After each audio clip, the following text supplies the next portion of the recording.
Hola Tecnopolitas y bienvenidos a este nuevo video.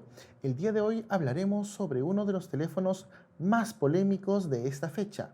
Hablamos del nuevo Xperia Pro I.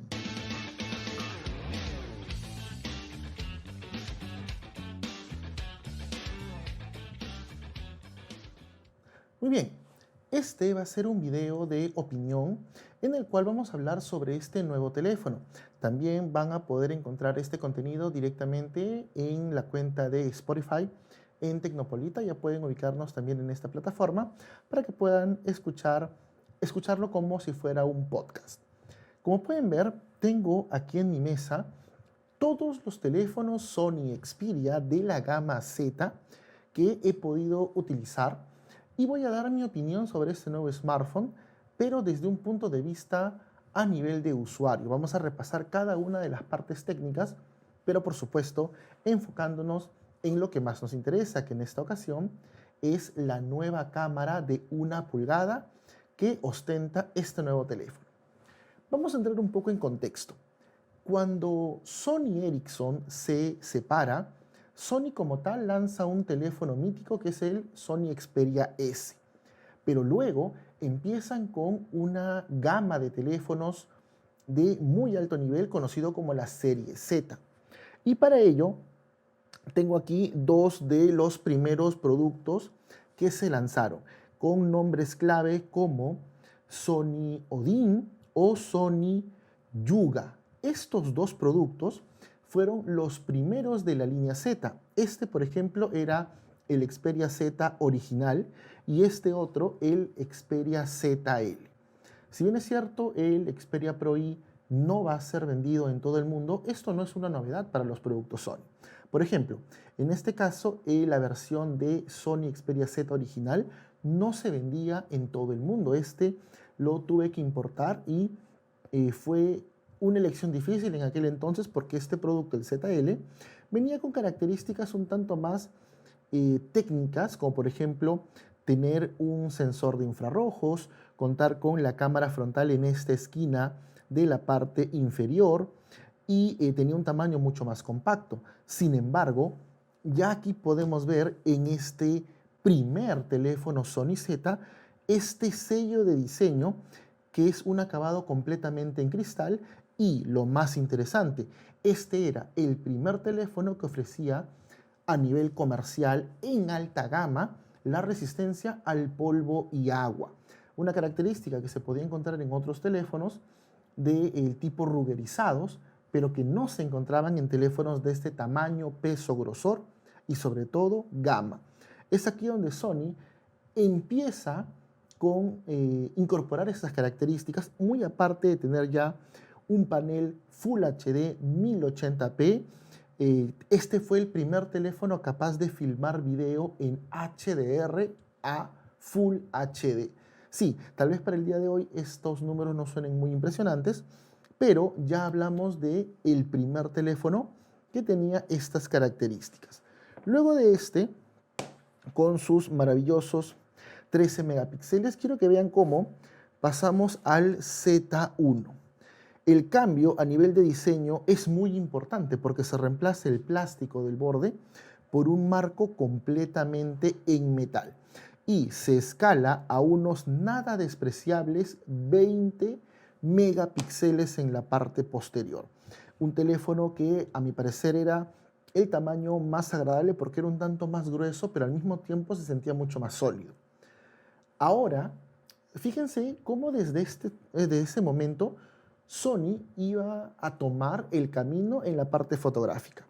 El Z2 es prácticamente un calco de diseño, como pueden ver, a nivel de tamaño, estructura, incluso mantenía la misma cámara de 20 megapíxeles y los cambios ya empezaban a ser bastante mínimos.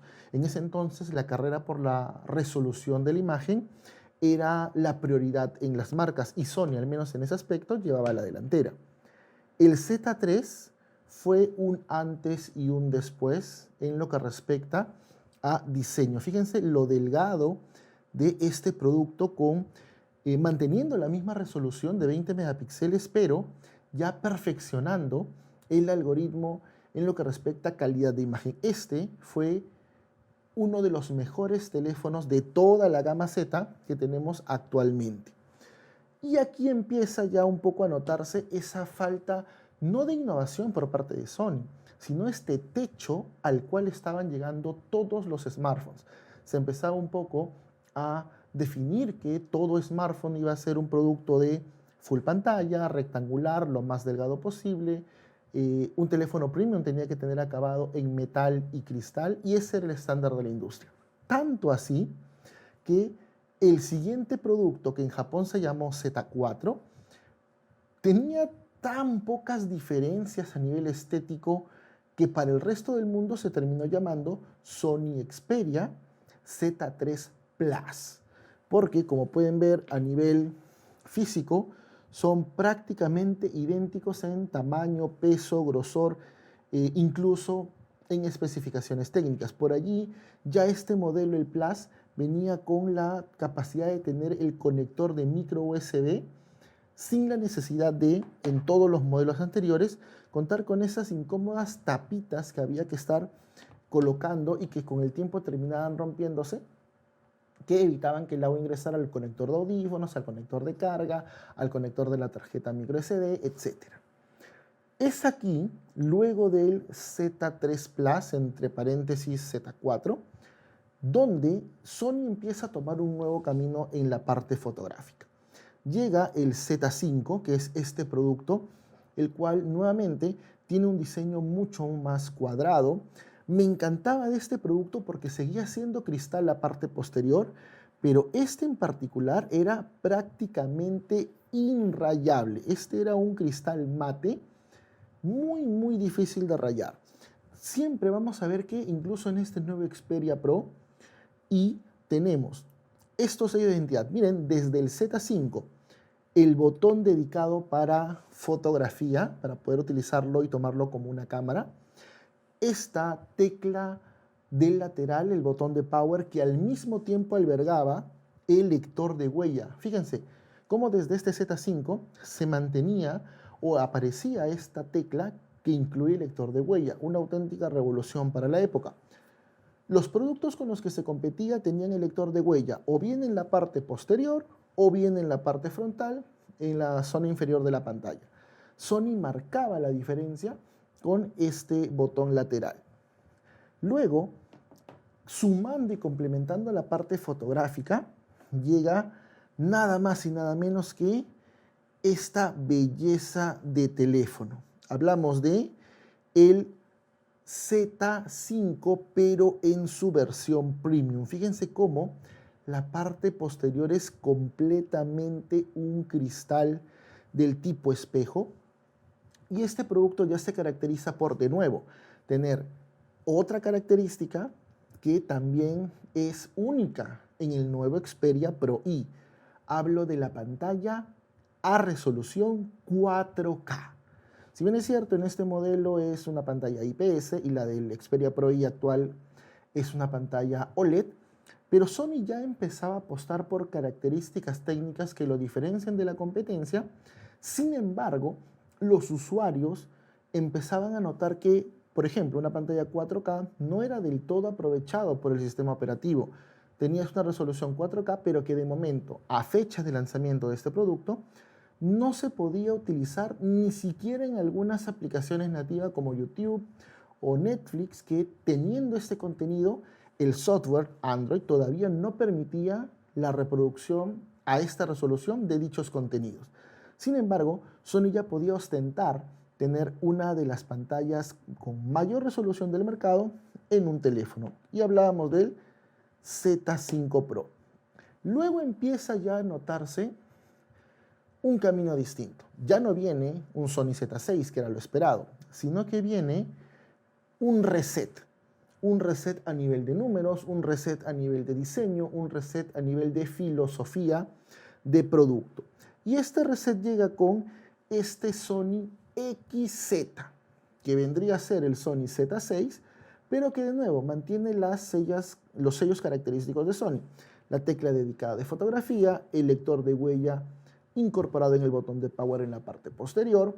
Ya teníamos una cámara, pero con apoyo de sensores de espectro de color, sensor infrarrojo y el flash de la cámara. Este diseño es el que marcaría un poco el camino a los teléfonos Xperia que manejamos al día de hoy.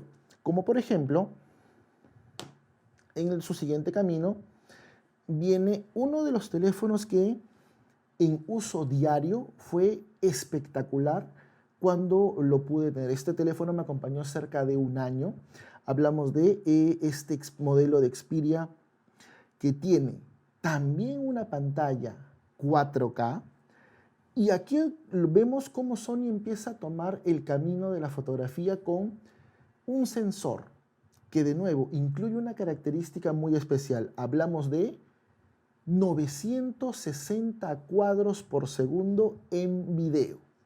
960 cuadros por segundo.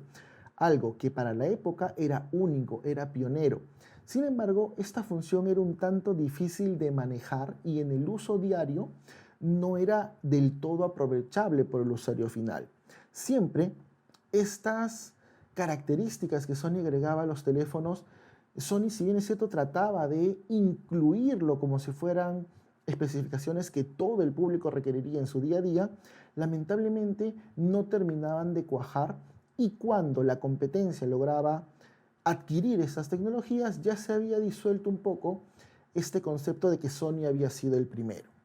Luego de este XZ1 que tengo aquí, vemos un diseño muy similar en un tamaño mucho más compacto, pero Sony ya empieza a notar que el camino para la fotografía no es incrementar la resolución, incrementar los megapíxeles.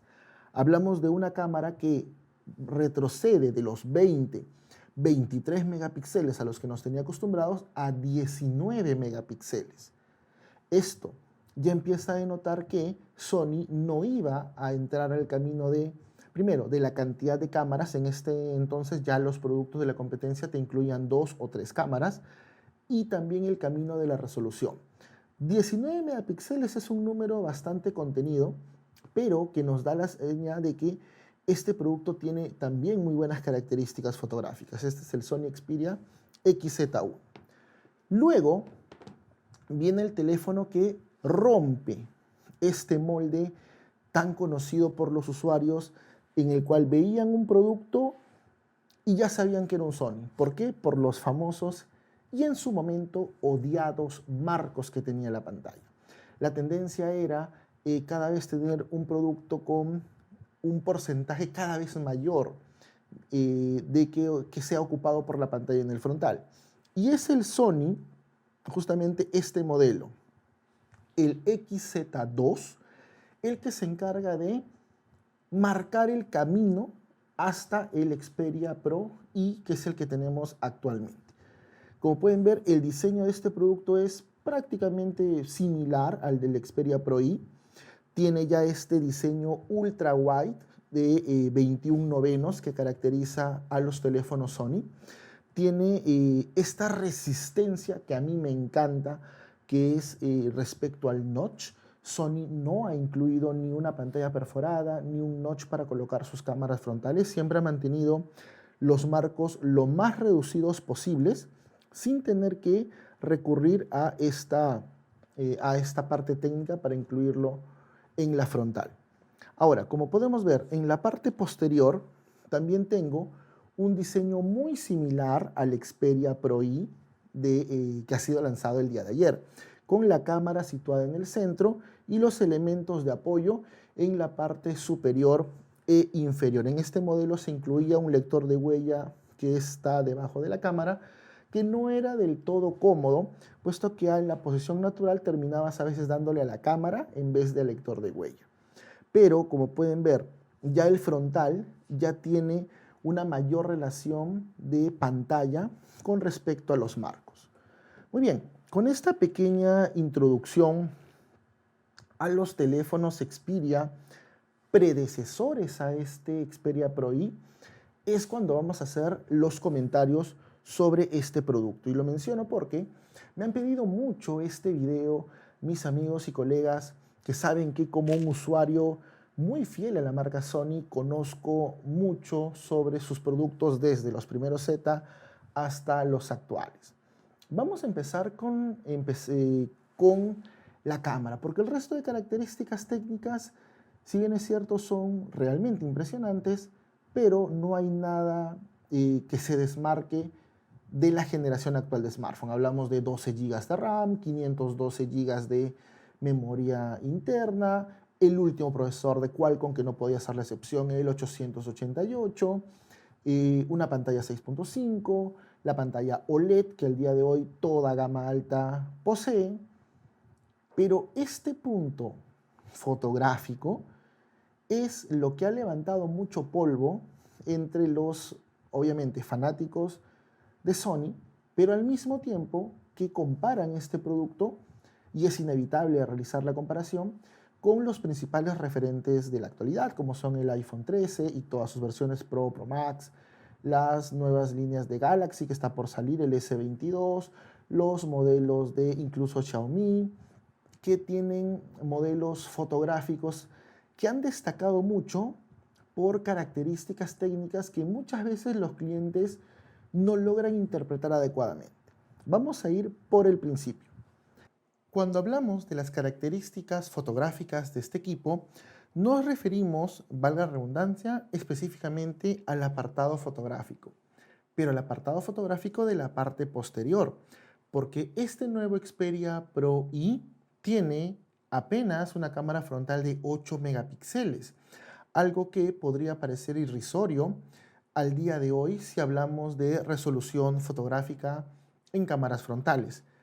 Otra señal de que este teléfono está enfocado a otro tipo de público, justamente a este usuario que tanto se utiliza la palabra profesional cuando hablamos de sus capacidades técnicas. Sin embargo, en esta segunda parte, quiero aprovechar iniciando con una pregunta bastante polémica y que estoy seguro va a traer bastante controversia en los comentarios. Todos los usuarios, ustedes mismos, y me refiero a los propietarios de un teléfono de alta gama, estoy hablando de los teléfonos más premium y más top de cada fabricante. Atentos a esta pregunta. ¿Cuántas fotografías has tomado con tu teléfono utilizando el modo manual?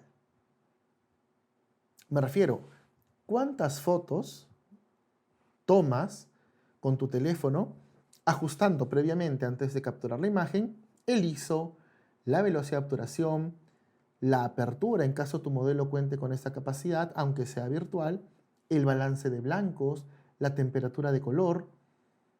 ¿Cuántas fotos tomas tú manipulando todos esos parámetros? Y ahora, ¿cuántas fotos has tomado en modo automático? Esto lo sabe perfectamente Apple. El modo automático de Apple es brillante. Hace uso de todo lo que se pueda referir a inteligencia artificial para que el usuario lo único que haga es desbloquear su teléfono, abrir la cámara, tomar la foto y esta de por sí tenga la mejor calidad. Pero, ¿qué es lo que ocurre con Sony? ¿Por qué esta inclusión de este tipo de formato de sensor en este nuevo producto? Primero, vamos a ver que de manera similar al Sony XZ2, en la parte posterior tiene ubicado 3 módulos de cámara. Y lo primero que resalta es que los 3 son de 12 megapíxeles, cuando al día de hoy no es nada raro encontrar incluso en gama media módulos de nada despreciables 48 o 64 megapíxeles.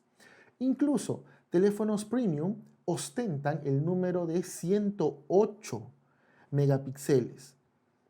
Por allí siempre se ha mencionado el tema y por allí también seguro han escuchado de manera recurrente. No, es que los megapíxeles no son calidad. Por supuesto que los megapíxeles son calidad, pero obviamente en un sensor que pueda contener adecuadamente esta cantidad de megapíxeles. Y es algo que nadie ha mencionado cuando han hecho la crítica del por qué el nuevo Xperia Pro I, teniendo un sensor de 1 pulgada, un IMX de 20 megapíxeles, solamente utiliza 12. Y esta crítica es válida porque no estamos utilizando o no estamos aprovechando el sensor al 100%, pero nadie ha explicado el por qué. Y lo vamos a revisar en este momento. ¿Qué es lo que sucede? Aquí sí no hay discusión. Un sensor fotográfico más grande siempre nos va a dar mejor calidad de imagen. Aquí sí no hay discusión. Pero cuando hablamos de smartphones, el tamaño promedio de un sensor es aproximadamente el tamaño de la uña, del dedo meñique de una persona promedio. ¿Y a qué me refiero con esto? Sin entrar en términos matemáticos, aquí Tecnopolita les va a mostrar un sensor real de teléfono.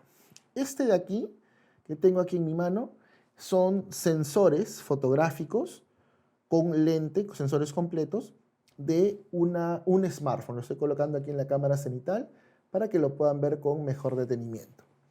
Ahora, de estos módulos de cámara de teléfono, fíjense el tamaño que tiene el sensor. Casi ni se puede ver. Como lo comparaba con el tamaño de una uña de un dedo meñique, aproximadamente como pueden ver en la cámara. Esa partecita que brilla como si fuera un holograma es el tamaño del sensor de un smartphone actual. Este tamaño de sensor lo encuentro en cualquiera de los teléfonos que les he mostrado aquí, incluso también aproximadamente el de este XZ2. Ahora, ¿dónde encuentro este sensor? En una cámara compacta, como por ejemplo esta QX10 de Sony, que han sido ya reemplazadas por las cámaras de los smartphones. Sin embargo, Sony da un siguiente paso y de este modelo de tamaño de sensor, que es del de 1/2 te agrega un tamaño superior, un tamaño adicional, el famoso sensor de 1 pulgada. ¿Y de dónde trae este sensor? De una cámara similar a este modelo, la cámara RX100 Mark VII, que ya es una cámara compacta avanzada que se caracteriza justamente o se diferencia de un smartphone porque tiene un sensor mucho más grande, de 1 pulgada. Sin embargo, este no es obviamente el límite, el tamaño estándar, por así decirlo, de la industria, es el famoso full frame. Entonces, ¿por qué Sony no aprovecha estos 20 megapíxeles y solamente utiliza 12? Te voy a demostrar por qué. ¿Cuál crees tú que es la diferencia entre esta otra cámara? Esta ya es una cámara semiprofesional y con sensor APS-C, esta es una NEX 5, y esta vamos a tomar a nivel visual como si fuera una RX100. Son cámaras, fíjense, muy similares, muy parecidas a nivel de tamaño, de estética también muy parecida. La diferencia está en que este modelo que estamos simulando, que es la RX100, tiene un sensor de 1 pulgada. En cambio, y cuando ustedes ven revisados o ven una página web, les muestran figuras y les hacen la referencia de tamaño. Aquí Tecnopolita les va a mostrar la verdadera diferencia de tamaño entre sensores. Voy a abrir esta cámara y quiero que comparen, fíjense el tamaño que es justamente esta parte que de nuevo es como un holograma en el centro, el tamaño de este sensor con el tamaño del sensor de un smartphone. Fíjense la diferencia abismal que hay en el tamaño de ambos. ¿Esto qué significa? Que el sensor de esta cámara NEX 5 es mucho más grande, este es un APS-C, que el de una RX100. Y esto, obviamente, en buen cristiano, ¿qué significa? Que esta cámara te va a otorgar una mejor calidad de imagen, independientemente de la cantidad de megapíxeles. Y con calidad de imagen no me refiero a que la foto vaya a ser más nítida o tenga más cositas, sino que va a captar mucho mayor cantidad de luz, por consiguiente va a eliminar el ruido, voy a tener un mejor desenfoque del fondo cuando hablamos de una mayor profundidad de campo, dependiendo del lente, y nos va a dar este fondo desenfocado tan bonito que buscan los smartphones actuales. Ahora, ¿qué es lo que ocurre? Si yo le colocara, y esto es una parte fotográfica, una parte técnica de la fotografía. A un sensor de gran tamaño le colocara un lente que pudiera coberturar la totalidad de la superficie del sensor, tendría que hablar de un lente fotográfico de gran tamaño. Este es un lente para cámaras APS-C. Fíjense el tamaño que tiene este lente y que es un lente equivalente a este tipo de cámaras. En cambio, si yo utilizara un lente que pudiese coberturar toda la superficie, el Xperia Pro I no tendría esta parte posterior tan plana. Tendría una protuberancia que definitivamente a nivel de smartphone sería muy antiestético. Ya no sería un smartphone, sería una cámara con Android. Y eso es lo que Sony ha querido evitar en el diseño. ¿Qué ocurre cuando a un sensor grande le colocas un lente más pequeño para otro tipo de formato? Ocurre un famoso efecto de viñeta alrededor. Es el famoso viñeteado que te oscurece todo el borde de la imagen. Entonces, Sony lo que ha hecho es colocarle un lente, pero no cualquier lente, ojo, le ha puesto un lente Zeiss, un lente Tessar. Los lentes Tessar se caracterizan por tener 4 elementos, son lentes muy compactos, pero que obviamente entregan una gran calidad de imagen. Un lente que aprovecha solamente la parte del centro del sensor, más o menos la mitad, que son los 12 megapíxeles, para utilizar justamente el tamaño del píxel, que las 2.4 micras que tiene este sensor, sin tener la necesidad de colocar una protuberancia muy grande en la parte posterior. Algo que, por ejemplo, Apple lo ha comprendido. Y si comparamos sus teléfonos, por ejemplo, este es un iPhone XR, vemos cómo, a pesar de que Steve Jobs se haya revolcado en su tumba, ha tenido que ceder ante la parte física y le ha colocado esta protuberancia a la cámara porque a nivel físico no es posible aplanarlo más. Si este teléfono fuese plano, ocurriría lo que pasa en el Sony.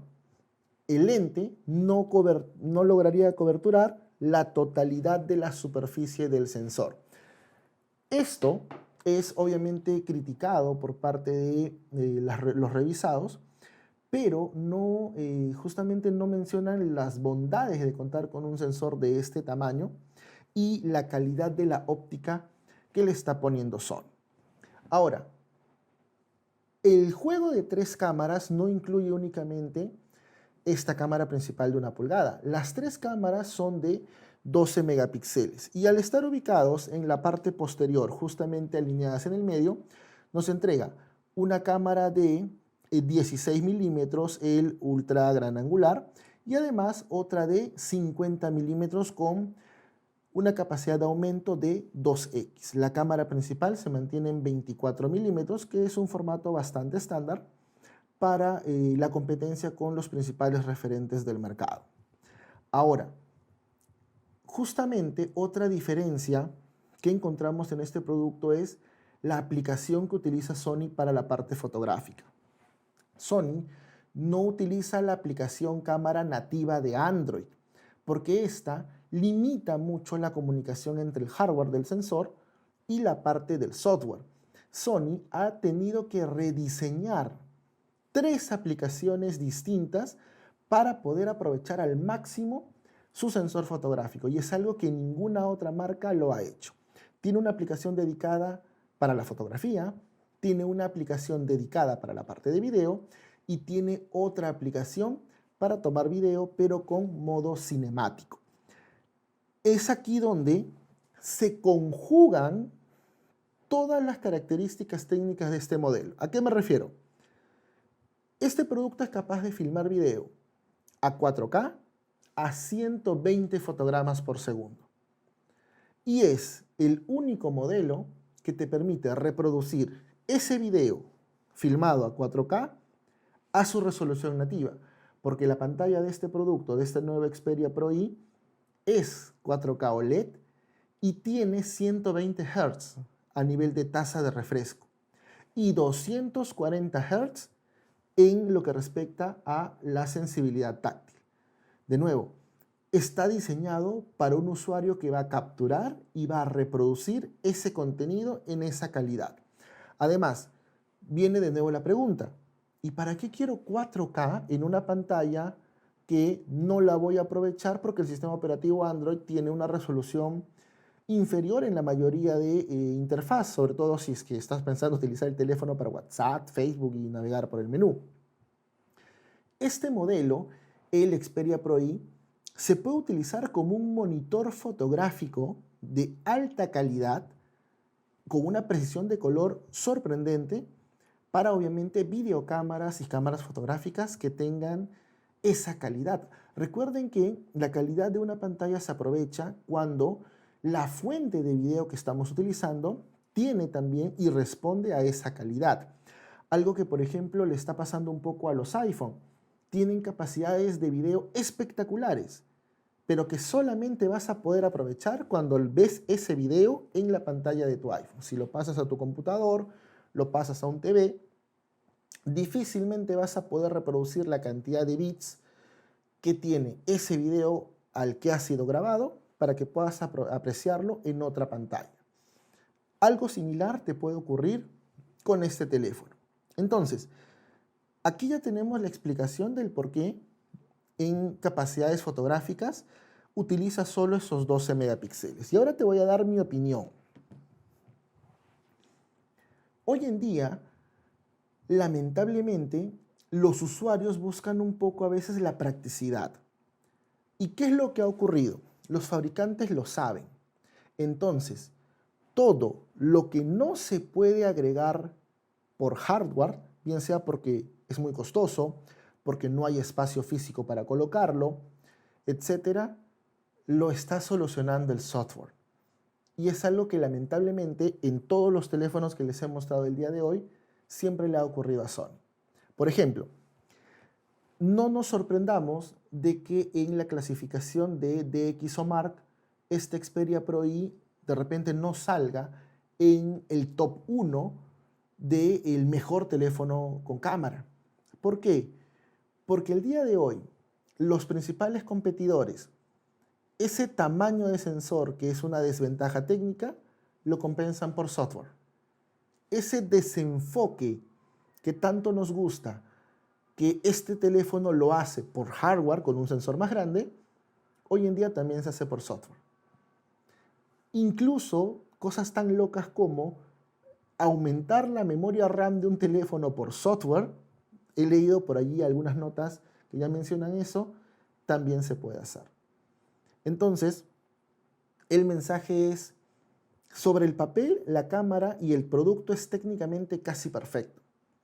Sin embargo, esperemos que Sony haya obviamente aprendido de los errores pasados y pueda complementar este excelente hardware con un software a la altura que le permita realmente tener este paso adelante con respecto a la competencia, aprovechando los números que sobre el papel en la mayoría de apartados son superiores. Dígase el caso de la pantalla, la cámara, las capacidades fotográficas y obviamente toda la experiencia audiovisual de la casa Sony dentro de su producto, como son las tecnologías de Alpha, tecnologías de Bravia, etc. Y ni qué decir del apartado de sonido.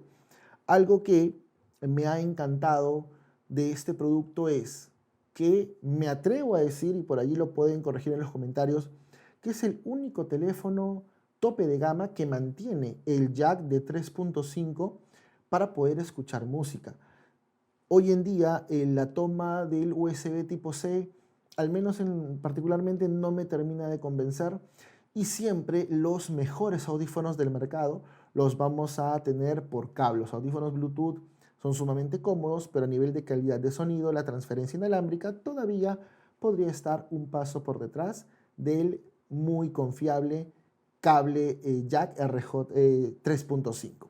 Entonces, como vemos, es un teléfono bastante cuajado que definitivamente está orientado a un público muy específico. Hablamos de $1.800 a nivel de precio en lanzamiento y no disponible para todas las regiones, pero que de nuevo marca el regreso de Sony a un mercado donde hasta el momento no tiene competencia, porque no está en el mismo rubro de teléfonos tope de gama. Es más, este modelo no es el reemplazo del Xperia 1 Mark III. Está en otro nicho como reemplazo del Xperia Pro, el teléfono que tenía entrada micro HDMI, ojo, entrada micro HDMI, para utilizarlo como un monitor de fotografía. Muy bien, entonces con esto finalizo ya mi parte de opinión a nivel de este producto y de nuevo espero tus comentarios, espero tu evaluación con las manitos en la parte inferior. No olvides suscribirte a mi canal porque estamos subiendo nuevos videos próximamente. Nuevamente, muchas gracias por tu atención y nos vemos en un siguiente video. Hasta la próxima.